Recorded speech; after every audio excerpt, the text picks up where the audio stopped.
Welcome sa Tagalog Manhwa Recap. Sambit ni Yefeng sa system, wag daw siyang i-congratulate nito dahil nakapagsanhi lang siya ng disaster. Butler Meng sambit ni Yefeng, humihingi siya ng tawad, hindi niya raw ini-expect na ang mga taong yon ay greedy at ungrateful. Originally binabalak niya rong bigyan ang mga yon ng 100 milyong top-grade spirit stones, buti na lang at 10,000 lang ang ibinigay niya at makikita ang reaksyon ni Meng Tangyo. 100 milyon, wala na rong rason pa upang mag-exist ang kanilang guild kung magbibigay ito ng 100 milyon. Kung maaari naman silang mag-depend sa sudden fortune, bakit naman daw magpapakahirap pa sila? Napasok ng dugo si Meng Tangyo, big bro sigaw naman ni Xiaofei, mukhang nabaliw daw nito si Butler Meng. Butler Meng ayos ka lang ba tanong ni Yefeng, nagre-require daw ba ito ng ilang mga rare herbs upang gumaling ito, naglabas ng ilang mga items si Yefeng, bakit daw ba pakiramdam niya walang may silbi sa mga ito, at makikita ang reaksyon ng dalawa. 9-leaf resurrection herbs sambit ni Xiaofei, golden silkworm star gems, purple thunder mud lion corpse blood essence, enlightenment pills, sword heart advancement fragments, heavenly profound mystical enlightenment pills, ang akala niya raw sa mga ancient texts lang nag-e-exist ang mga ito. Totoo yun, dagdag naman ni Meng Tangyo, talaga raw bang nag-o-offer ito na tumulong pagdating sa hilang, o nag-show off lang ito? Sambit naman ni Yefeng, wala raw siyang sapat na item, wala raw sa mga ito ang effective pagdating sa critical moment at makikita ang reaksyon ng dalawa. Butler Meng dagdag pa ni Yefeng, dapat aware daw ito sa kanyang sariling injuries. Anong medicine daw ba ang kailangan nito? Kailangan niya rong i-take ang full responsibility. Mag-show off na naman ba ito? Sambit ni Meng Tangyo sa kanyang isip. Ahem ubo niya, nagkaroon daw siya ng heart attack dahil sa nangyaring disturbance sa kanyang dugo at chi stagnation. Kailangan niya raw ng recipe para sa isang 8th tier blood ginseng pill upang magamot ito. At dapat ito raw ay mayroong 5 or more veins. Blood ginseng pill, pagtataka naman ni Yefeng, I think yung recipe na kaka-obtain niya lang ay para sa blood ginseng pill, hindi raw ba? System saad niya, mag-specify daw ito ng 10 8th grade blood ginseng pill na mayroong at least 5 veins bawat piraso. Wala siyang pake sa cost, basta e-provide lang daw ito ng system. Nag-notify ang system, 80 piraso ng pill jar ang binuksan, 8,000 big spender points ang na-consume, 10 8th grade blood ginseng pills ang na-obtain na siya namang ikinatuwa ni Yefeng, ngunit natigilan siya nang ma-realize niya ang 8,000 big spender points na ibinawas. System, saan daw ba napunta yung mga maling draw? Ngunit sumagot lang ang system na hindi niya alam na siya namang nagpainis kay Yefeng. Butler Meng saad naman ni Xiaofei, bakit daw ba gusto nitong pahirapan ang taong yon? Ang taong iyon daw ay hindi lang nag-show off. Naiintindihan ko, saad naman ni Meng Tangyo, ititigil niya na raw ito. Pupunitin na ni Yefeng ang system, stupid system, nilamon din daw ba nito ang kanyang earth rank martial arts nung isang gabi. Tumigil ka na sa pagpunit sa akin, tugon naman ng system, may naghahanap daw sa kanya. Young sir, saad ni Meng Tangyo, ayos lang daw kung wala itong ganon, nagbibiro lang daw siya. After all, ang blood ginseng pills ay matagal nang, ngunit nagulat siya nang biglang naglabas si Yefeng ng blood ginseng pill. Talaga palang mayroon kang ganito, saad ni Meng Tangyo, at ito pa ay 9 vein. Butler Meng sagot naman ni Yefeng, wag na raw itong tumayo lang, bilasan na nito at kunin na nito ang blood ginseng pill na ito. Young sir, tugon naman ni Meng Tangyo, actually ang injuries niya raw ay hindi ganoon ka-severe, magre-recover daw siya in no time, wag daw nitong sayangin ang napaka-precious na pill na ito sa kanya. Precious, saad ni Yefeng, ang broken pill na ito ay precious. Natigilan ang dalawa, anong broken pill ang pinagsasasabi nito, sambit ni Meng Tangyo, ito raw ay isang legendary 9-vein pill, at dumugtong naman si Xiaofei na malamang broken daw ito para kay Brother Ye at nagtanong kung ano raw ba ang binabalak nitong gawin sa pill na ito. Tinawag ni Yefeng ang kabayo. Iniabot ang pill, tumulo ang laway ng kabayo, mukhang ang pagtigil niya raw pala rito ay isang good idea, saad ng kabayo, na siya namang ikinagulantang ni Meng Tangyo. Nag-notify ang system, ang squandering method na ginamit ng host ay na-meet ang standard.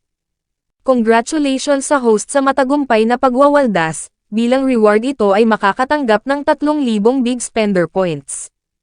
Ha! Sambit naman ni Yefang sa kanyang isip, though marami rong nawala sa kanya na big spender points, nakatanggap rin naman siya ng malaking big spender points ngayon.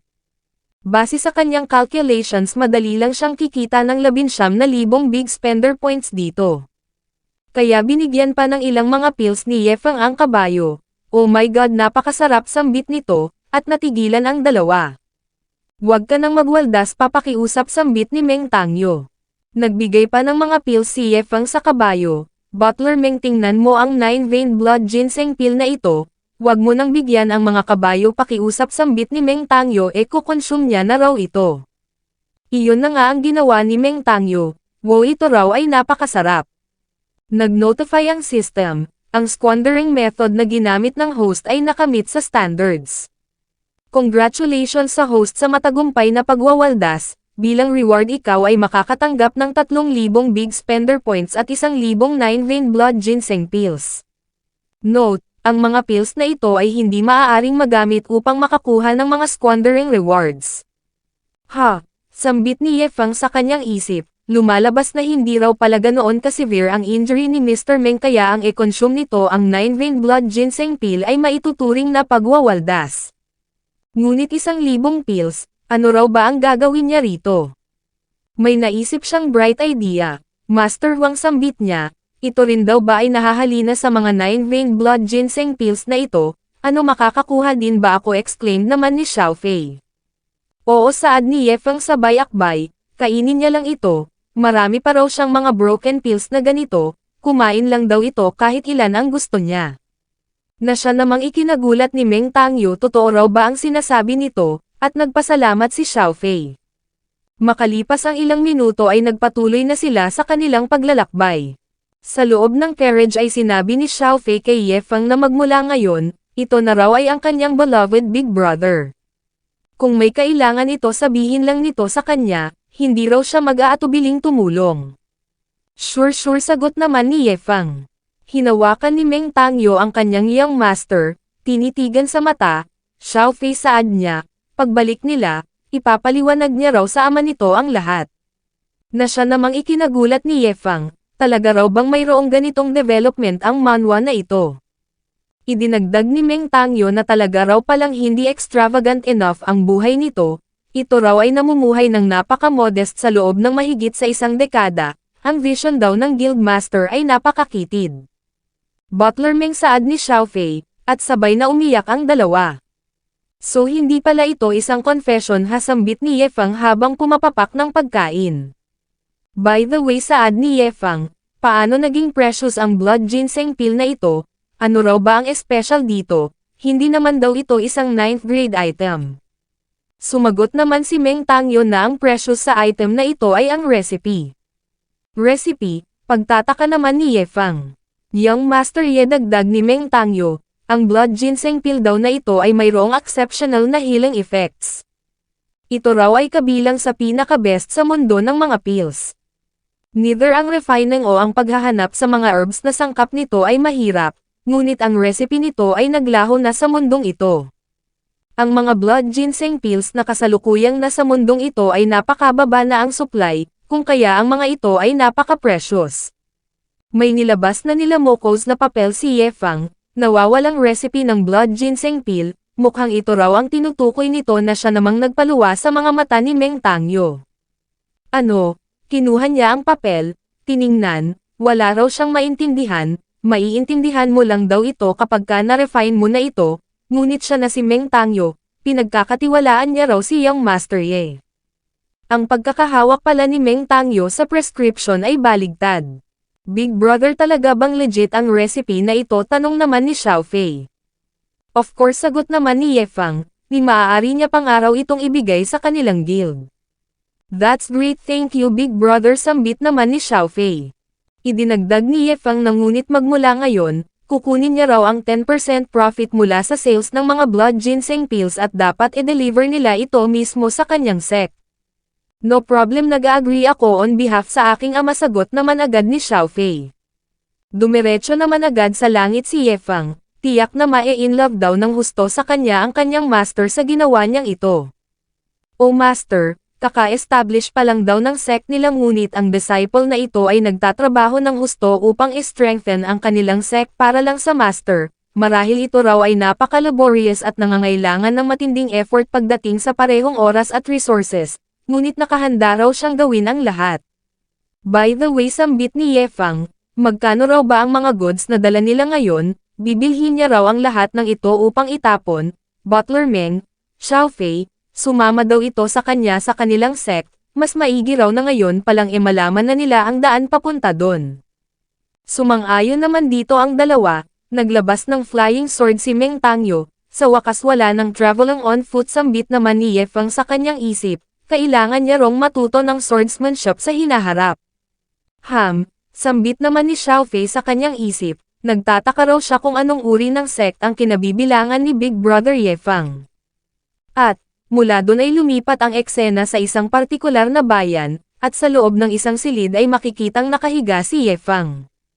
Finally isang maayos na kamasaad niya, kahit na gumagamit na sila ng flying sword ngayon, aabutin pa rin daw ng 3 araw bago nila marating ang Star Spirit Sect, at natulog na si Yefang. Meanwhile, sa isa pang guest room, ay tinanong ni Meng Tangyo ang kanyang young master kung ano ang sinabi ng guild leader.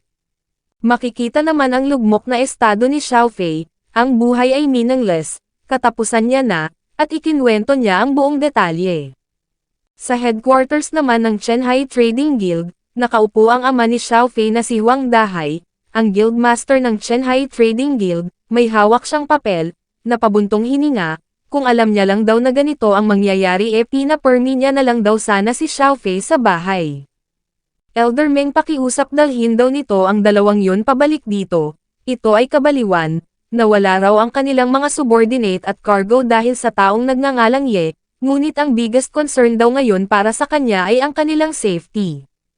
Ang taong ito ay si Meng Haifeng, isang Grey Rob Elder, ang ama ni Meng Tangyo. Rest assured Guildmaster, saad niya, magiging maayos yung dalawa, hahanapin niya raw ang mga yun ngayon din. Sa sumunod na araw, ay napag-alaman ni Yefang na ang squandering item sa araw na ito ay 10,000 piraso ng mga Battle Saints body. Nag-notify ang system. Ang Battle Saints body ay isang napakamakapangyarihang combat physique. Ito ay nagtathrive sa mga serious injuries, nakakakuha ng dagdag na lakas habang lumalalim ang mga sugat. The more na nagkakaroon ng maraming laban, the more na umuusbong ang courage, ay nag-e-enable sa cultivator na harapin ang mga challenges against all odds. Holy cow, ang bagay na ito ay napakalakas, sigaw ni Yefang. System, maaari niya raw ba itong magamit para sa kanyang sarili? Nag-notify ang system, ito ay magre-resulta ng malakihang bawas ng big spender points, pakiusap wag itong gumawa ng foolish na bagay. Reminder para sa host, though ang Battle Saints body ay malakas, hindi ito bagay sa iyong level kaya wag na itong mag-bother papatungkol sa basurang physique na ito. Basurang physique, pagtataka naman ni Yefang, kung hindi niya ito magagamit para sa kanyang sarili, paano niya raw ba ito show off? Tumungo si Yefang sa hapagkainan, Brother Ye, bilisan mo, naghanda ako ng agahan para sa'yo, bungad naman ni Xiaofei. Sambit naman ni Yefang sa kanyang isip, ang warm service daw na ito ay nagpapaalala sa kanya kay Li Fei. Teka lang Li Fei, at may naisip siyang bright idea. Xiaofei, sambit ni Yefang, ano raw ba ang tingin nito sa mga cultivators na nagra-rush sa frontline ng battlefield? Gulat na sambit naman ni Xiaofei. Well, ina-admire niya raw ng husto ang mga ito, though wala raw siyang masyadong pakialam patungkol sa cultivation. Sinabi naman ni Meng Tangyo na ang young master daw ay mayroong napaka-poor na comprehension at mediocre na spiritual roots. Hindi raw sa hindi ito sumusubok, sadyang lakang lang daw talaga ito pagdating sa natural talent.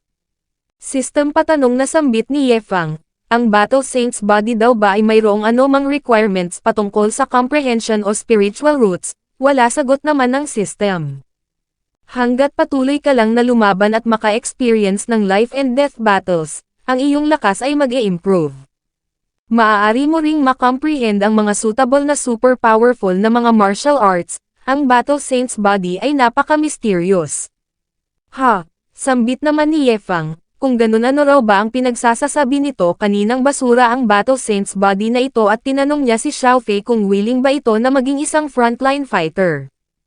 Ha, sambit naman ni Xiaofei, marahil siya raw ay nag-e-enjoy sa paglalaro at pag-joke around, ngunit hindi raw siya naglalaro kung saan nakataya ang buhay niya. Hindi sa pagmamayabang, marahil siya raw ay hindi magaling pagdating sa pakikipaglaban, ngunit siya ay walang kapantay sa larangan ng pagsibat. Ngunit naging pusa si Yefang, tinitigan si Xiaofei, ganoon ba? Totoo daw ba ang sinasabi nito, na siya namang nagpa-fluster kay Xiaofei at nagmistulang daga?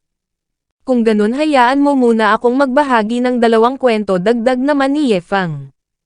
In the past, mayroong isang handsome guy na mayroong 10,000 piraso ng mga Death Sword Intent Fragments ngunit ayaw niya sa mga ito, hanggang sa may nakita siyang isang matabang lalaki na hate ang sword cultivation at doon niya ibinigay ang lahat ng mga Death Sword Intent Fragments. Ha, sambit naman ni Xiaofei sa kanyang isip, sino raw ba ang gumagamit ng katagang handsome guy bilang pantukoy sa kanilang sarili? Idinagdag ni Yefang na para sa second story, ang Battle Saints body ay isang napaka-powerful na combat physique, inelaborate ni Yefang ang patungkol dito, at idinagdag na nagkataong ang mga items na ito ay hawak din ng parehong handsome guy na yon. Gusto niyang ibigay ang Battle Saints body sa isang individual na hindi marunong lumaban at isang top-notch na escape artist. Ha, sambit ni Xiaofei sa kanyang isip, bakit hindi pa raw nito sabihin ang pangalan niya, naghihintay ng pagkakataon na tumakas, brother Ye saad niya, ang mga kwento raw nito ay talagang napaka-exciting.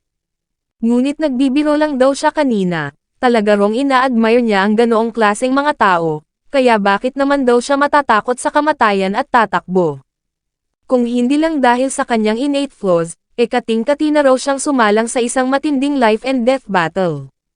Butler Meng ano raw ang tingin nito, tumawa ng hilaw si Xiaofei, takot na mamatay, hindi na kaya ang sitwasyon, gusto na lang magpanggap na mahina.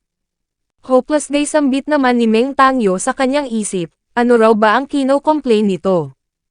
Butler Meng sabat naman ni Yefang, ito raw ang aatasan niya patungkol sa magiging desisyon, mayroon lang itong isang chance, kung gusto nitong maging successful si Xiaofei, talian niya ito at dalhin sa kanya mismo. Salamat sa opportunity na ito Young Master Ye saad ni Meng Tangyo, Butler Meng ayaw ko sambit ni Xiaofei sabay takbo ng mabilis, kung malalaman ng ama niya na mayroon siyang ganitong uri ng physique, tiyak na puwersahin daw siya nitong pumunta sa digmaan. Ngunit, tila hindi ito narinig ni Meng Tangyo at nakangising humabol. Nahuli niya ito, sumigaw si Xiaofei, humingi ng tulong, mayroon dong gustong pumatay sa kanya, bitawan mo ako hindi ko ito gusto Big Brother Meng dagdag niya. Ngunit sinabi lang ni Meng Tangyo na tumigil na ito sa kakasigaw sabay hampas sa puwet ni Xiaofei. Hold mo muna siya saglit utos ni Yefang, salamat dito Young Master sambit naman ni Meng Tangyo. Nagbihis si Yefang, it's alright madali lang daw ito. Umiyak si Xiaofei, at sinabi naman ni Meng Tangyo na wag itong mag-alala dahil sinabi ni Young Master Ye na hindi ito masakit, ito ang pinakamatapang dito, wag itong mangangamba. Itinoon ni Yefang sa noon ni Xiaofei ang Battle Saints body fragment, isinuksok hanggang sa pang 10,000, at napasigaw si Xiaofei, nahilo, Dr. Ye normal lang ba ito tanong ni Meng Tangyo, at sumagot naman si Yefang na ang procedure ay naging maayos, obserbahan na lang daw muna nila ito. Ano ito sigaw ni Meng Tangyo, bakit pumupula ang kalangitan, hindi raw ba kaya na ito ay isang impending disaster, nabasag ang buto, nahulog sila sa butas, may lumabas na saint, nag-swing ng espada, sa taglay niya rong iron horse at long sword, magdudulot siya ng takot sa puso ng mga bandido. Sa pamamagitan ng kanyang dugo, itatama niya ang mundo at kakulayan ng puti. Ang mundo ay huhugasan ng dugo, ang kadiliman ay ang simula ng kaguluhan. Napakover ang dalawa sa lakas ng impact, ha, sambit ni Meng Tangyo, ang Battle Saints body daw na ito ay napaka-terrifying. Kung sakaling ang Young Master daw ay hindi nila makitaan ngayon ng improvement, ibig sabihin ito ay hindi worthy na magkaroon ng Battle Saint body. Nag-notify ang system, congratulations sa host sa matagumpay na pagwaldas sa squandering items sa araw na ito. Bilang reward, ito ay makakatanggap ng 1,000 Big Spender Points at 3 9th Tier Yin Yang Illusionary Formation Flag. System sigaw naman ni Yefang sa kanyang pagkagulantang, tinatawag niya rong basura ang physique na ito, fuck you. Nag-notify uli ang system, patungkol sa 9th Tier Yin Yang Illusionary Formation Flags. Ito ay nagre-require ng spiritual energy upang ma-activate, maaari itong ilatag ng host at gamiting pang-trap sa mga taong nasa 9th layer peak na ng Transcending Tribulation Realm. Ang duration ay 10 hours, ito ay isang one-time use item, ngunit ito ay hindi nakakapag-trigger ng big spender rewards. Oh, sambit naman ni Yefang, ang reward daw na ito ay hindi na masama, ito raw ay perfect para sa kanilang 3 araw na paglalakbay patungo sa Star Spirit Sect. Ang bagay na ito ay makakatulong upang makatulog siya ng maayos sa gabi. You're quite the host puri naman ng system, ang item na ito ay bagay na bagay sa big spender na tulad nito. Maya-maya pa ay nagtanong si Xiaofei kung ayos na ba, wala na raw siyang kung anong nararamdaman ngayon. Talaga raw bang sinayang lang nito ang lahat ng napaka-precious na mga items na iyon sa isang napakahinang tulad niya, nang biglang pinunit ni Meng Tangyo ang kanyang damit at nagsabing wag itong mag-alala. Pagkatapos nilang maihatid si Young Master Ye sa kanilang sect, personal niya rong sasabihan ang Guild Master na siya mismo ang magiging instructor nito. Magmula ngayon, bawat battle na mangyayari sa pagitan nila ay magiging battle of life and death. Ito man ay lumaban ng seryoso o hindi, siya ay hindi magpipigil ng lakas at kung ito ay mamamatay, sasamahan niya ito. Sambit naman ni Yefang sa kanyang isip, Xiaofei ito na raw ang bahala sa sarili niya.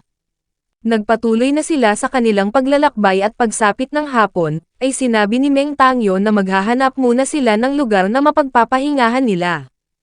Napatingin si Yefang kay Xiaofei, at nagulat sa ekspresyon nito. Bumaba na sila, dito na tayo magpalipas ng gabi sambit ni Meng Tangyo. At sinabi naman ni Yefang na ang experience daw ni Butler Meng pagdating sa pagkakampang ay napaka-impressive. Tiyak na gumugol daw ito ng maraming taon sa paglalakbay kasama ang caravan. O not at all saad naman ni Meng Tangyo, Butler Meng paiyak na sambit naman ni Xiaofei, pakiusap gabayan daw siya nito magmula ngayon. Napatingin si Yefang kay Xiaofei, sa wakas naging buo na ang isip mo saad naman ni Meng Tangyo. Pagtataka ni Yefang, ano ang nangyayari, hindi raw ba't mariin itong nagre-resist kanina, paano daw nangyaring napakabilis na nagbago ang isip nito sa loob lang ng isang araw. Di bale since si Xiaofei ay willing na, tiyak daw na mayroon itong rason. Titingnan niya na lang daw kung ano ang kayang gawin ng flag na ito. Inactivate ito ni Yefang, makikitang mayroong lumitaw na formation, sumaklaw sa lokasyon na kinaroroonan nila. Guys sige maglaban lang daw ang mga ito iiwan niya lang ang mga blood ginseng pills na ito rito, sa formation daw na ito walang makaka-esturbo sa kanila. Understood Young Master Ye tugon ni Meng Tangyo. Butler Meng mukhang na-distract kasambit ni Xiaofei sabay atake, ngunit iniwasan lang ito ni Meng Tangyo sabay counter na siyang naging dahilan upang sumubsob ito. Young Master sa tingin daw ba talaga nito hindi niya kayang lumaban ng walang espada. Umalangaw-ngaw ang sigaw ni Xiaofei, at makikitang papalapit na sa kanila si Elder Meng. Ang kanyang anak at ang Young Master, so nandito raw pala ang mga ito. Ngunit, what the fuck sigaw niya, nang makita niyang sinasakal ng Young Master ang kanyang anak. Butler Meng masyado mo akong in-underestimate saad ni Xiaofei, ngunit sumagot lang si Meng Tangyo na ang napakaliit na lakas nito ay hindi makaka-restrain sa kanya.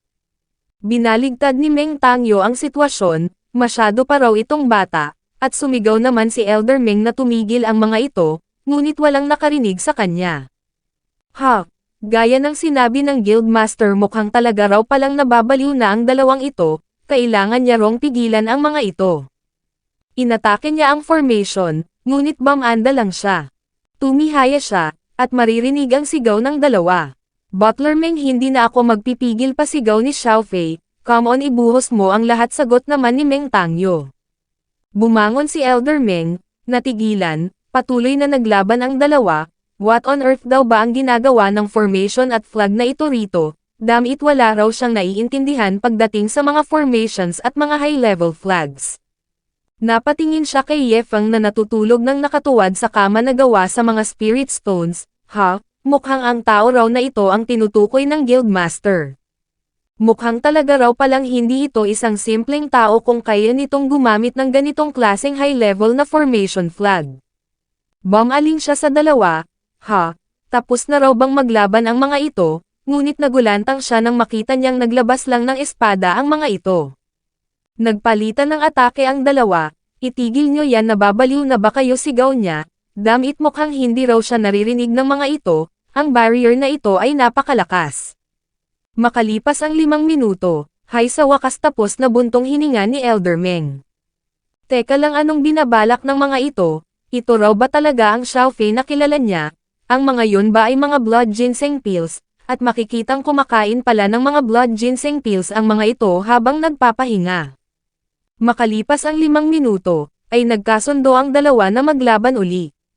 Nababaliw na ang mga ito, sambit ni Elder Meng sabay sandal sa puno. Ginagamit lang ng mga ito ang mga precious pills na yon upang mag-heal, ito raw ay pure na pagwawaldas. Nandito na ako, bati ng araw, at nagising na si Yefang. Bakit hindi pa raw tumitigil sa paglalaban ang mga ito? Hindi raw ba kaya na naglaban buong magdamag ang mga ito? Teka lang, sino yon? Nagkatitigan ang dalawa, naglabas ng formation flag si Yefang, buti na lang daw at ginamit niya yung isang formation flag kagabi, dahil kung hindi baka napahamak na yung dalawa. Ang unang flag ay malapit nang mag-expire, kaya gagamitin niya na raw itong pangalawang flag upang i-trap sila ng dagdag na 10 oras at kung kakailanganin pa nila, i-activate niya na rin itong pangatlo. Nakikita niya ako, sigaw ni Elder Bai sabay sugod. Ito raw ang nag-set up ng formation, at mukhang ito raw ang dahilan kung bakit hindi siya nakikita ng Young Master at ng kanyang anak. Well, that's good. Titingnan niya raw kung gaano ito ka-capable. Ngunit na-activate na ni Yefang ang pangalawang formation flag, kaya bumanda lang uli siya. Alright, stop fighting, sigaw ni Yefang. Maglakad daw sila, sumang-ayon ang dalawa, nagkabukol ang noo ni Elder Meng, naglakad papalayo ang tatlo. Note: hindi ako sigurado kung sumusunod ba sa tatlo ang formation o kinulong ni Yefang si Elder Meng sa formation. Ngunit base sa mga susunod na pangyayari, lumalabas na kinulong ni Yefang si Elder Meng sa formation. Ejot, sambit ni Yefang, sabay bato ng peace sign kay Elder Meng. Nag-release ng matinding spiritual energy si Elder Meng, nagkaroon ng pagsabog, nabulabog ang ibon, sumigaw sa inis si Elder Meng, ito raw ay infuriating. Meanwhile, sa kabilang side, ay napasabi si Yefang sa kanyang isip na ito raw ay napakamapanganib. Malamang hindi raw alam ng dalawang ejot na ito na naprotektahan lang sila ng kanyang formation flag kagabi. Indeed, kapag ikaw daw ay kabilang sa isang guild, normal lang daw na ikaw ay maging easy target, ngunit napabulwak ng dugo si Yefang nang mag-notify ang system na ang squandering item sa araw na ito ay 10,000 mga blood ginseng pills. Fuck, blood ginseng pills na naman, at 10,000 pa raw talaga, paano niya naman daw ito wawaldasin, tatlo lang silang nandito. Nang biglang may naisip na bright idea si Yefang, teka lang, bakit naman daw ko-consume lang nila ang mga ito, maaari naman daw na itapon niya lang ang mga ito. System, ang mga 9-veined 8th tier blood ginseng pills na ito ay scarce, hindi raw ba, kaya kapag itinapon niya lang ang mga ito sa daan ito ay masasayang, at kung matagpuan ito ng ilang mga maliliit na mga monsters o kaya naman mga tao at kainin ito, maaaring hindi nila mare-recognize ang value ng mga ito raw ba ay maituturing na pagwawaldas. Nag-notify ang system, oo, ito raw ay isang prodigal behavior. Nice, sambit ni Yefang sabay nguya ng pil, hindi pa tayo nag-aagahan, hindi raw ba saad ni Yefang sabay dahan-daang angat sa tela.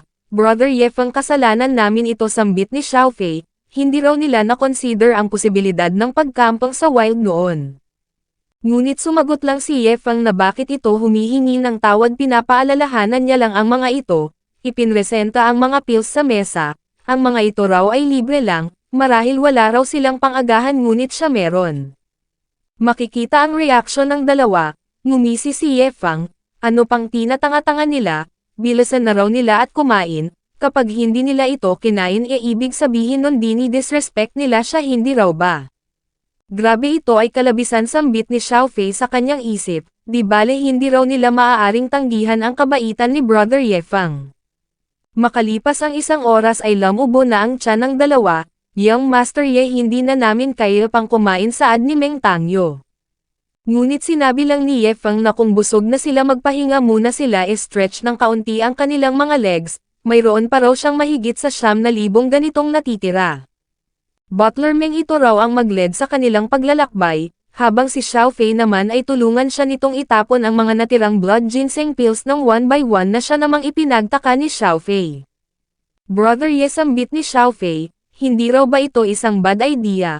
Kapag may mga tao rong nakapulot dito ito raw ay makakaapekto sa exclusive sales ng mga blood ginseng pills since ibinigay na nito sa kanila ang recipe. Besides, ang mga ito raw ay mga 9-vein.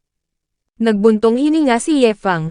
Xiaofei, sa kabila raw ng pagiging young master nito sa isang trading guild, lakang pa rin daw ito pagdating sa business acumen. Although ang mga ito raw ay mga 9-vein mayroon lang dong mahigit sa 9,000 ang natitira. Ang paggamit sa isa ay nangangahulugan lang na mababawasan ito ng isa, at sa dami ng mga taong nag-e-exist sa buong Xuantian continent, ang mga pills daw na ito ay hindi magiging sapat kailanman. Huwag daw nitong isipin na nilo-lockdown niya ang kanilang guild, binigyan niya ito ng recipe. Hindi raw ba kaya ng mga alchemist ng kanilang trading guild na mag-produce ng mga 9-vein blood ginseng pills gamit yon? Kahit na makaproduce pa sila ng mga 9-vein, ilan lang daw ba ang maa-afford ng mga tao? Ito ay magma-maximum na sa 6 o 7, hindi raw ba? Oo, sambit naman ni Xiaofei, sa tingin niya raw unti-unti niya na itong naiintindihan, at idinagdag ni Ye Fang na moreover, the more daw na bilang ng mga ganito na itapon nila, the more naliliit ang bilang ng mga ito. The more na bababa ang bilang ng mga ito, the more natataas ang publicity. The more na bababa ang bilang, the more natataas ang demand. At the more natataas ang demand, the more natataas ang halaga. Pinuri ng system si Ye Fang, ito raw ay mahusay na understanding gamit ang scarcity marketing. Patuloy na inelaborate ni Ye Fang ang patungkol dito, na siyang naging dahilan upang mapaluhod ang dalawa. Si Young Master Ye ay isang genius, sambit ni Meng Tangyo, at sinabi naman ni Xiaofei na Brother Ye napakatama daw nito, marami siyang natutunan ngayong araw na ito. Sa sumunod na gabi, ay sinabi ni Ye Fang sa dalawa na maaari silang magpatuloy sa kanilang laban na agad namang sinang-ayunan ng mga ito. Hi! Sambit naman ni Ye Fang sabay click sa screen, wala rong mga additional rewards ngayon bukod sa big spender points. Nagsimula nang maglaban ang dalawa, naglabas ng blanket si Ye Fang, nag-aalala daw siya sa mga ito, kaya babantayan niya raw sila sa gabing ito. Nag-notify ang system, host, wala itong dapat na ipangamba, matulog lang ito, kung ito ay makaka-encounter ng danger, agad nalilithaw ang Divine Guard upang protektahan ito. Hay, sa wakas, sambit naman ng Divine Guard, magkakaroon na raw siya uli ng pagkakataong makalabas at mag-relax. Ngunit napaiyak siya nang sinabi ni Ye Fang sa system na siya ay hindi useless, hindi niya kailangan ng guard para sa lahat ng bagay, kapag patuloy siyang umasa sa Divine Guard, mararamdaman niya lang daw na siya ay worthless. Maaari niya rong magamit ang mga jars upang maka-accumulate ng endless big spender points, ngunit hindi niya ginawa. Ayaw niya rong maging isang heartless na point-gathering machine. Naalala ni Ye Fang ang kanyang nakaraang buhay, nagtrabaho daw siya ng overtime sa loob ng 1 taon at nung sa wakas binigyan niya na ang kanyang sarili ng day off bilang reward, naglaro siya buong gabi. At bilang resulta, pagkatapos niyang matulog, ay napunta siya rito sa Xuantian continent. Ang pag-earn niya raw ng mga big spender points ay katulad lang sa pagtanggap niya ng sahod. Sa buhay na ito, gusto niyang i-enjoy ang kanyang buhay habang kumikita ng malaking big spender points. Makikita ang nanginginig na kamay habang hawak ang Blood Spirit Jade, isang jade pendant na mayroong kakayahang masense ang lokasyon ng isang individual. Sa wakas nakalabas na ako, sambit ni Elder Meng, buti na lang daw at dala niya ang Blood Spirit Jade na ito upang masense ang lokasyon ng kanyang anak. Ngunit napahinto siya nang biglang may item siyang nakita sa lupa, pinulot niya ito. Ito raw ay isang 9-vein blood ginseng pill, at nagulantang siya nang makakita pa siya ng ilang ganito sa unahan. Gastador, what a fucking gastador, ang lahat daw ng mga pills na ito ay priceless na mga treasures. Tila mababaliw na siya nang makapulot siya ng 500 blood ginseng pills. Goddamn, ang taong yun ay nagtapon lang ng 509 vein blood ginseng pills. Ang gastador daw na yun ay dapat na mamatay. Ngunit, ang buhay ay meaningless, sambit niya nang makapulot siya ng 1,000. Di bali ang mga blood ginseng pills na ito ay hindi big deal sa universe na ito, sarcastic na sambit ni Elder Meng, ayaw niya na rong mamulot pa. Pagsapit ng umaga, anong nangyari, sambit ni Yefeng, bakit umaga na nakatulog daw ba siya, at nakita niya ang kabaliwan ng dalawa. Siya ay naging careless, buti na lang daw at hindi pumunta rito ang matandang yon. Hindi niya raw mahahayaang mag-interfere ito sa cultivation ni Xiaofei at Butler Meng. Young Master, napakabata mo pa para matalo ako, sambit ni Meng Tangyo. Napaiyak si Elder Meng, sa wakas nakahabol na raw siya. Nagkatinginan ang dalawa, see you later, sambit ni Yefeng sabay hagis ng formation flag, inactivate, na siyang naging dahilan upang makulong sa loob si Elder Meng. Tinuya ito ni Yefeng sabay tawa, you old bastard, ang lakas naman daw ng loob nitong humabol sa kanila na siya namang ikinainis ng husto ni Elder Meng. You little brat, nang gagalaiting sigaw niya, kahit saan pa raw ito tumakbo, ihahanapin siya at papatayin ng matandang ito sa lifetime na ito. Big bro, saad ni Xiaofei pagkatapos daw ng 2 gabing battle na-integrate niya na ang 1% ng Battle Saint's body. Once na ma-integrate niya na raw ito ng buo, maa-unleash niya na ang true power nito. Hahasambit naman ni Yefeng, gaya ng inaasahan sa Battle Saint's body, sige, magpatuloy na raw sila sa kanilang paglalakbay. Hindi sila magpapahinga mamayang gabi, kapag ang lahat ay naging maayos, makakarating sila sa Star Spirit Sect bukas ng umaga. Pagtataka naman ng dalawa, hindi raw ba't bina-value ng husto ni Brother Ye ang quality sleep, at sinabi naman ni Meng Tangyo na malamang may rason si Young Master Ye sa desisyon niyang ito. Makalipas ang 10 minuto, nag-swipe si Yefeng sa system. Ang big spender item sa araw na ito ay isang Heaven Tier Superior Technique, ang Demon Subduong Record. Pagtataka naman ni Yefeng, first time niya lang dong makakita ng Heaven Tier Superior Technique. Malamang ito ay ang highest tier sa buong Xuantian Continent, hindi raw ba? Ngunit, paano niya ba ito wawaldasin? Kung itatapon niya lang ito ng direkta, iyon daw ay hindi innovative. Pupunitin niya ba ito? Ngunit iyon daw ay hindi creative. Nang biglang may naisip na bright idea si Yefeng, Xiaofei, saad niya, hindi pa ito nagbabanyo sa loob ng ilang araw, tama raw ba na siya namang ipinagtaka ni Xiaofei. Young Master Ye, sabat naman ni Meng Tangyo, bilang mga cultivators, kaya nilang i-purify ang mga impurities na dulot ng pagkain gamit ang kanilang spiritual energy, hindi na raw nila kailangan pang pumunta sa banyo gaya ng mga ordinaryong mga tao. Oo big brother, dagdag naman ni Xiaofei, though ang strength niya ay average lang, mayroon din daw siyang ganitong ability. What a bizarre character setting, sambit ni Yefeng sa kanyang isip, hindi saad niya kay Xiaofei, wala itong ganoong ability, tama raw ba? Damn it, sambit naman ni Xiaofei sa kanyang isip, big brother Ye, may binabalak daw ba itong perverted na bagay, ano ang gagawin niya, tatanggi daw ba siya? Hindi, si Big Brother Ye ay napakabait sa kanya, pagkatapos ng ilang sandaling matinding psychological struggle, ay sinabi niya kay Yefeng na masakit daw ang tiyan niya. Hihingisi naman ni Yefeng sabay lapit, sambit ni Xiaofei, gaya ng inaasahan, mukhang talaga raw palang mayroon itong binabalak na kung ano. Ibinigay ni Yefeng ang teknik, ito raw ang gamitin ni Xiaofei na pampunas. Makalipas ang ilang sandali, nagtago si Xiaofei sa isang malaking bato, napakaraming taon na raw siyang hindi nagbabanyo gaya ng mga ordinaryong tao. Ang libro na ito ay napaka-mysterious, though hindi niya ito maintindihan. Nagliwanag ang libro, teka lang, ano raw ba ito? Napansin ito ni Meng Tangyo, at nagulantang sa kanyang nakita. Ang aura na ito raw ay enlightenment state, ang kanyang sili na Young Master nakapasok sa state na ito raw ay isang legendary opportunity. Young Master Ye, saad niya, anong libro daw ba yung ibinigay nito kay Young Master Xiaofei? Iyon ay isa lamang Heaven Tier Superior Technique, sagot ni Yefeng, gusto niya rong gamitin ito ni Xiaofei bilang toilet paper. Agad na napaluhod si Meng Tangyo. Young Master Ye hindi niya raw makakalimutan kailanman ang favor na ito, iuukit daw nila ito sa kanilang mga puso.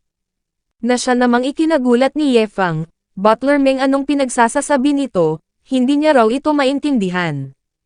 Nang biglang nagbawas ng 500 big spender points ang system, nagpatuloy sa pagbabawas na siya namang nagpaluwas sa mga mata ni Ye Fang at napamura siya. Big Brother Ye maraming salamat sa ad ni Xiaofei. Tapos na raw siyang magbanyo ngunit hindi kumibo si Ye Fang, nag-release ng matinding spiritual energy papunta kay Xiaofei na siyang naging dahilan upang magkalat ang hawak nitong scripture, at nag-notify ang system. Ang big spender point sa araw na ito ay bigong na waldas, ikaw ay mababawasan ng 50,000 big spender points na siya namang nagpasama sa loob ni Ye Fang, mahigit sa 60,000 na lang daw yung natira sa kanyang big spender points tapos ngayon nabawasan pa ng 50,000. Nagpakahirap lang siya sa nagdaang mga araw para sa wala. Nagtaka naman dito si Xiaofei, bakit daw ba tila galit na galit si Big Brother Ye, may mali daw ba siyang nagawa? Teka lang hindi raw ba kaya na?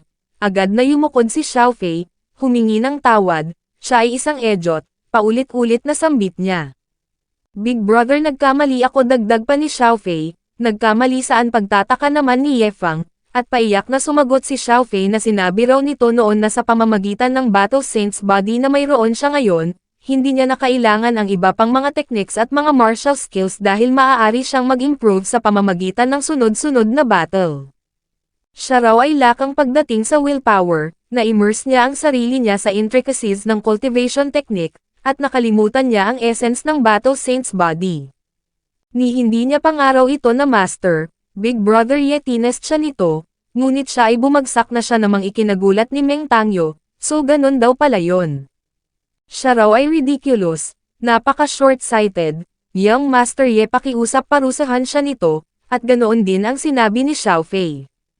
Natigilan si Ye Fang, what the hell, anong pinagsasasabi ng mga ito, anong test, gusto niya lang dong magwaldas. At ni ano raw ba ang kinalaman ni Butler Meng dito? Bakit dumagdag pa raw ito sa drama? Speaking of drama, naalala niya ang kanyang second disciple, pare-pareho lang daw ang mga ito. Hinampas-hampas ni Ye Fang ang kanyang ulo sa puno, mukhang talaga rong galit na galit si Young Master Ye sa ad ni Meng Tangyo, at sinabi naman ni Xiaofei na oo mukhang ganoon nga. Hay mga drama queen sambit ni Ye Fang sa kanyang isip, sige na hindi na raw siya galit. Bilasan na nila magpatuloy na sila sa kanilang paglalakbay. Brother Ye saad naman ni Xiaofei, hindi niya na raw uli ito let down, balang araw siya raw ay magiging kasing talas ng blade, at i-clear ang lahat ng mga kalaban na nasa harap nito. Get lost sagot naman ni Ye Fang, gusto niya lang dong maging tamad, wag nitong i-disturb ang kanyang peaceful days. Brother Ye, nagpatuloy sa pagsasalita si Xiaofei na siyang naging dahilan upang batuhin ito ni Ye Fang. Tumigil na raw ito sa kakadaldal. Pagsapit ng gabi ay hangina na ang formation flag, nag-release ng matinding spiritual energy si Elder Meng, hahaha sa wakas makakalabas na raw siya. Tumalon siya, gastador, papatayin niya raw ito ano man ang mangyari. Meanwhile, sa kabilang dako naman ay malapit na ang tatlo sa Star Spirit Sect. Nagulat ang dalawa, what a powerful aura sambit ni Meng Tangyo. Ito raw ay palakas ng palakas habang papalapit sila ng papalapit. Mukhang ang Star Spirit Sect daw ay mayroong maraming powerful na mga tao. Sa wakas sambit naman ni Xiaofei, sa wakas makikita niya na raw kung anong klaseng sect ang kinabibilangan ni Brother Ye. Pagsapit ng umaga ay nagland na ang tatlo, natigilan ang dalawa nang makita ang kalagayan ng gate at wall ng sect, ni mayroon pa itong mga cobwebs sa labas. Anong nangyari sa Great Sect na pinag-uusapan natin pagtataka ni Meng Tangyo, at sumagot naman si Xiaofei na wala rin daw siyang idea. Binuksan ni Ye Fang ang gate at biglang kumawala ang napakatinding aura na nagmula sa loob, sumugod si Luo Chenzo, papunta kay Ye Fang, tinutukan ng espada sa leeg, na siya namang nagpagulantang sa ating bida. Master nakabalik na ako sa ad niya. Naalala pa raw pala nitong bumalik sagot naman ni Luo Chenzo. Damit sambit ni Ye Fang sa kanyang isip, nakalimutan niya raw ang kanyang linya, system iligtas siya nito ngayon din pakiusap, nasa panganib daw ang buhay niya. Ngunit tinuya lang siya ng system, Extremely serious abrasion, pakiusap gumamit daw ang host ng high-powered magnifying glass upang mag-obserba ng maayos.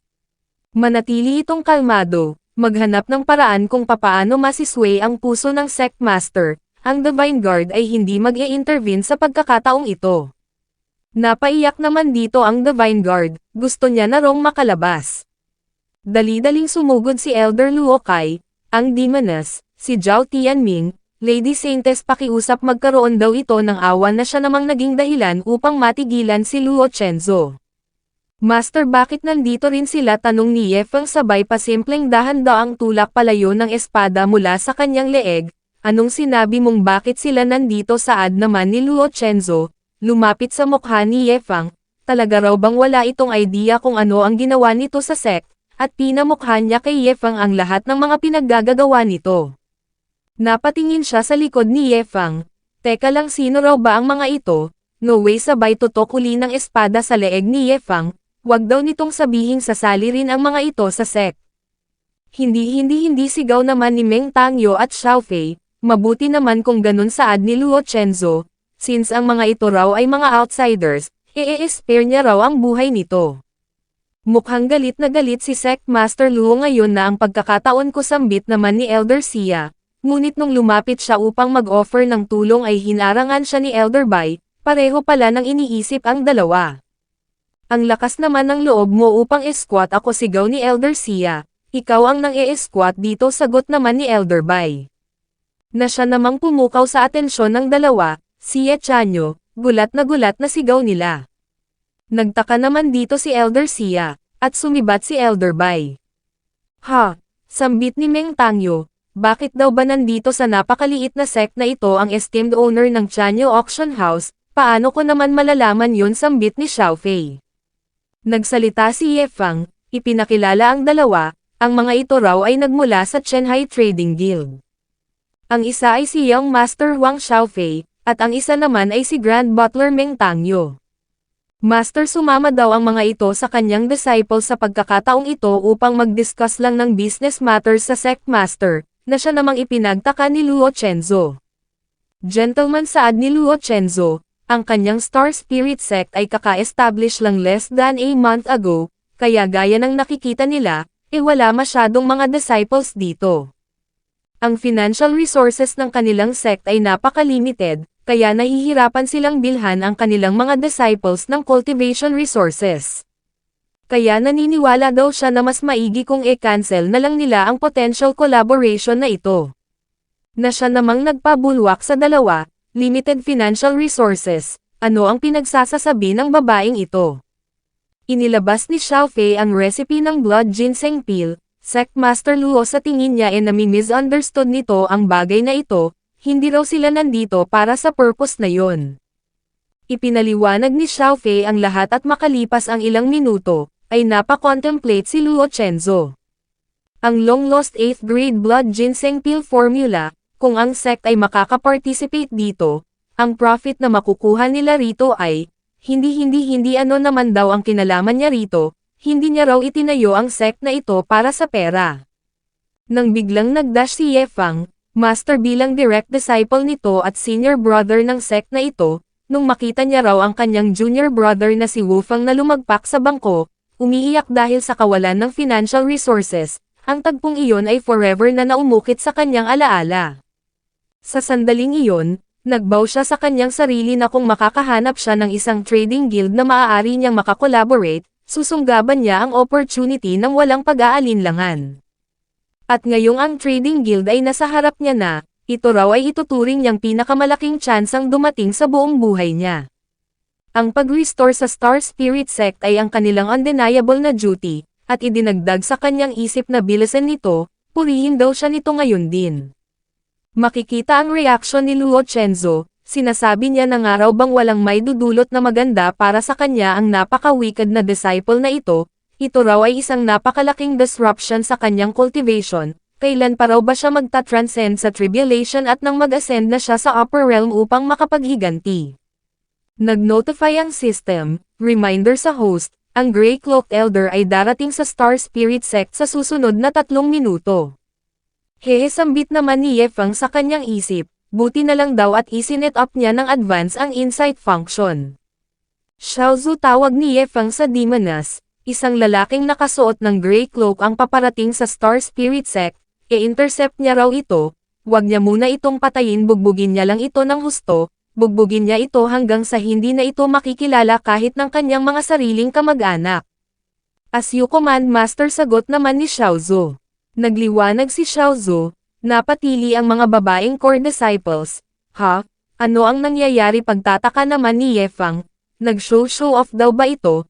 Nag-flirt sa kanyang mga senior sisters, at lumipat ang eksena sa southeastern forest ng Star Spirit Sect.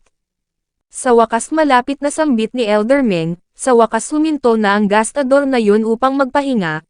Hahaha, hindi raw siya naniniwalang mayroon pa itong mga high-grade na mga formation flag, kung hindi niya ito mapapatay, siya na si Meng Haifeng, ay hindi magiging worthy.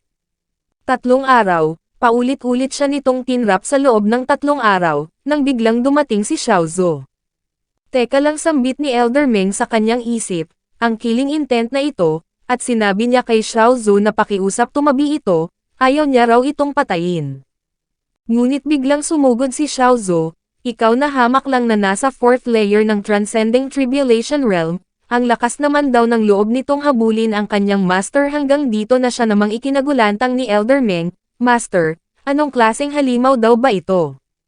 Sinuntok siya ng sunod-sunod ni Xiaozu, bumagsak, sinabi ni Xiaozu na siya ay nakawatstod na sa 2 heavenly Dao tribulations, marahil hindi niya maaaring idil ang napakahinang tulad nito, marahil magagalit ang master niya, ngunit wag itong mag-alala, dahil hindi pa binabalak ng kanyang master na patayin ito. Pagkatapos niya itong maturuan ng magandang leksyon, dadalhin niya raw ito sa kanyang master. Whether ito ay mabubuhay o mamamatay, ang kapalaran nito ay nakasalalay sa kanyang master na siya namang nagpabulwak ng dugo kay Elder Meng. Umatake uli si Xiaozu, sinabi raw ng kanyang master na maaari niya itong bugbugin hanggang sa hindi na ito makilala kahit ng kanyang sariling mga kamag-anak o kahit ng kanyang sariling ina, at umalangaw-ngaw ang mga sigaw ni Elder Meng. Sa guest room naman ay tumatawag ang ama ni Xiaofei gamit ang isang item na siyang ipinagtaka ni Xiaofei. Father, ano raw ba ang pinagsasasabi nito? Hindi raw nila nakita si Elder Meng. Nagpaliwanag at Master, ano, sigaw naman ni Xiaofei sa gulat. 3 araw na silang sinusundan ni Elder Meng, teka lang, sinabi nitong nagpadala ng distress signal si Elder Meng na nangangahulugang binubugbog ito ngayon hanggang kamatayan. Dali-daling hinanap ni Xiaofei si Ye Feng, Big Brother Ye, sambit ni Xiaofei sabay full break. May nakita daw ba itong matandang lalaking sumusunod sa kanila na nakasuot ng gray robe, o napansin mo rin pala, sambit naman ni Ye Feng, sa hinaharap kailangan daw nilang matuto kung papaano i-conceal ang kanilang mga tracks, dahil sa pagkakataong ito, kung hindi lang dahil sa kanya, matagal na raw silang napatay ng matandang yon. Sumusunod ito sa kanila sa nagdaang 3 araw, hindi na raw nila kailangang magpasalamat pa sa kanya. Big Brother Ye, paiyak na sambit naman ni Xiaofei, ito raw ay isa lamang malaking misunderstanding, pakiusap bilasan daw nito, pabalikan na nito rito yung taong ipinadala niya, ang matandang yun ay ang ama ni Butler Meng, iyon ay hindi kalaban na siya namang ikinagulantang ng dalawa. Nang biglang may bumagsak sa harap nila, napatingin sila sa sahig, tatulong sambit ni Elder Meng. Nagkaroon uli ng impact na siyang nagpaluwa sa mata ng tatlo. Nagland pala si Xiaozu sa katawan ni Elder Meng. Master, sambit niya, dinala niya na raw dito ang taong pinapadispatsa nito, mahusay daw ba ang naging trabaho niya sa pagkakataong ito? Napasigaw si Meng Tangyo, agad na nagdash, at nilapitan ang kanyang ama. Father, ayos lang daw ba ito? Flowers, trees, gentle breeze, clouds, sun, my wife, sambit ni Elder Meng. Father, anong nonsense ang pinagsasasabi mo, sigaw naman ni Meng Tangyo. Dahan daw ang humiwalay ang kaluluwa ni Elder Meng, napasigaw ng todo si Meng Tangyo, hindi niya raw inaasahang maaga itong mawawala, ni hindi pang araw pumuputi ang mga buhok nito. Makikita ang reaksyon ng dalawa, ha, sambit naman ni Xiaozu sa kanyang isip, bakit daw ba pakiramdam niya may nagawa siyang mali? Makalipas ang ilang oras, sa guest room ay ikinwento ni Xiaofei kay Elder Meng kung ano ang totoong nangyari. O sambit naman ni Elder Meng, hindi niya raw alam na pinoprotektahan pala sila ng batang yon. Biglang lumapit si Ye Fang at humingi ng tawad kay Elder Meng. Nung isang araw daw kasi nung magising siya nakita niya itong nakatitig ng may galit kay Xiao Fei at Meng Tangyo, nagmumura at nagko-curse kaya ang akala niya ay, hindi dugtong naman ni Elder Meng, kasalanan niya raw ang lahat. Elder Meng, it's been a long time, bati naman ni Elder Xia, umaasa daw siyang mabuti ang kalagayan nito. Boss Xia, nandito ka pala, sambit naman ni Elder Meng. Hehe, anong boss ang pinagsasasabi mo, sabat naman ni Elder Xia, wala na raw siyang pake sa kanyang auction house. Ngayon, siya raw ay isa na lamang humble na elder ng Star Spirit Sect, weary after a lifetime, at naghahanap ng lugar kung saan magandang mag-retire at makikita ang reaksyon ng tatlo. Ahem, since gusto raw nilang makipag-cooperate sa Star Spirit Sect, siya na raw ang magiging intermediary. Ito ay ang master ng Star Spirit Sect na si Miss Luo Chenzo. Ito rin ay ang minamahal na anak ng Sect Master ng Star Peak Sect na si Luo Wumeng. Ang mga ito ay ang 5 core disciple ng Star Peak Sect. Alam naman na siguro nito kung ano ang nire-represente ng mga ito, hindi raw ba? Nagreklamo naman ang ibang mga core disciples na nasa likod, bakit daw ba naging stick figure sila? Si Bai Tianhong ay isang elder ng Star Peak Sect, si Luo Kai naman ay best friend ng Sect Master ng Star Peak Sect, at elder ng Star Spirit Sect. Si Xiaozu naman ay ang guardian beast ng Star Spirit Sect, ang battle pet ni Ye Fang. Patawad at nabugbog kita, sambit naman ni Xiaozu. Sambit naman ni Meng Tangyo sa kanyang isip, ang lahat daw ng mga ito ay mga heavyweight figures. Nagpalitan ng pagbati ang mga nasa guest room, ganun pa man, mukhang mayroon silang nakalimutang isang important member ng Star Spirit Sect na hindi pa na-introduce. Sambit ni Wolfang sa kanyang isip, siya raw ay ang second disciple ng sect na ito, wala daw bang magpapakilala sa kanya? Napasabi si Elder Meng sa kanyang isip na hindi niya raw ini-expect na magiging ganito ka-terrifying ang isang napakaliit na sect. Ang puwersa daw sa likod ng sect na ito ay hindi kasing simple ng Star Peak Sect. Napakaraming malalakas na mga individual dito, hindi na lang daw siya magsasalita. Nang biglang bumukas ang pinto, may nag-imit na nakakakilabot na aura. Ang aura na ito, sambit ni Elder Meng sa kanyang isip. Hindi niya raw inaasahang mayroong ganito ka-exceptionally talented na sword cultivator sa Star Spirit Sect. Butler Meng, sambit ni Xiao Fei. Ang tao raw ba na ito ay isang powerful being o junior brother ni Brother Ye? Mahirap sabihin, sabat naman ni Meng Tangyo. Napapigil ng hininga ang dalawa, ngunit hindi sila makapaniwalang ito pala ay isang aso. Sinalo ito ni Ye Fang, bakit ba sa aso lang na ito napupunta ang lahat ng mga good stuff, sambit ni Elder Bai sa kanyang isip. Kung sana hindi lang ako tao, sambit naman ni Luo Kai. Doggy, tingnan mo ang lahat ng mga good stuff na ito na dinala ko para sa'yo, sambit ni Ye Fang sabay kuha ng kung ano sa kanyang damit, pakakainin niya na naman ang asong ito, sambit ng tatlong elders. Ilang sandali pa ay may nag-surge na napakatinding spiritual energy, ito ay nagmula sa aso. Ito ay Sword Heart Realm, ito ay isang sword embryo prototype, paiyak na bulahon ni Elder Meng. I know it, sambit naman ni Xiao Fei sa kanyang isip. Wala rong ordinaryong item na nasa kamay ni Brother Ye. Kahit nga raw ang napaka-incredible na Battle Saint's body ay casual lang nitong ibinigay sa kanya. Hindi ako galit, sambit naman ni Luo Chenzo. Una sa lahat, pag-aari ng baliw na ito ang lahat ng ito, kaya wala na siyang magagawa. Ngunit, kapag napag-alaman ito ng mga Grand Elders, tiyak na mababaliw daw ang mga yon. Sambit naman ni Elder Luo Kai sa kanyang isip, ang akala niya raw ay limit na ng batang ito ang ini-offer niya sa Star Peak Sect na corpse ng isang Great Demon, ngunit hindi niya raw ini-expect na mayroon din itong ganitong uri ng mga treasures. Basic stuff, sambit naman ni Zhao Tianming sa dalawa, ang lahat daw ng stuff na ito ay basic lang sa mata ng kanyang junior brother, maupo lang sila, hindi na raw nila kailangang magulat pa. Note: sa Chinese, ang 666 ay isang informal expression ng labis na pagkagulat. Makalipas ang ilang sandali ay nagpaalam si Elder Meng kay Sect Master Luo Chenzo, medyo late na raw, kailangan niya nang dalhin pabalik ang Young Master at ang kanyang anak. Sambit naman ni Luo Chenzo, bakit hindi na lang daw muna sila magpalipas ng gabi rito sa Star Spirit Sect?